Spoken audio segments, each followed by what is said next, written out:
Pour les pédopsychologues, il existe 4 degrés dans la notion d'amour. Premier degré, aimez-moi. C'est le niveau infantile. Le bébé a besoin de caresses et de baisers. L'enfant a besoin de cadeaux. Il demande à l'entourage, est-ce que je suis aimable? Et veut des preuves de cet amour. Au premier degré, on demande aux autres, puis à un autre particulier qui sont nos références.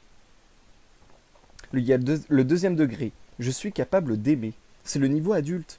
On découvre sa propre capacité à vibrer pour les autres, et donc à projeter son affection sur l'extérieur, a fortiori à la concentrer sur un être particulier. Cette sensation peut être bien plus grisante que d'être aimé. Plus on aime, plus on s'aperçoit du pouvoir que cela donne. Cette sensation peut devenir indispensable comme une drogue. Il y a le troisième degré, je m'aime. Après avoir projeté son affection sur les autres, on découvre que l'on peut la projeter sur soi-même. L'avantage par rapport aux 2 degrés précédents est qu'on ne dépend plus des autres, ni pour recevoir leur amour, ni pour qu'ils reçoivent le nôtre. Donc il n'y a plus de risque d'être déçu ou trahi par l'être aimant ou aimé. Et on peut doser cet amour exactement selon nos besoins, sans demander l'aide de quiconque.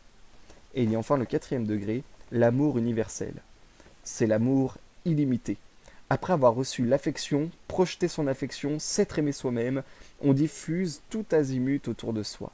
Et on réceptionne de la même manière cette affection.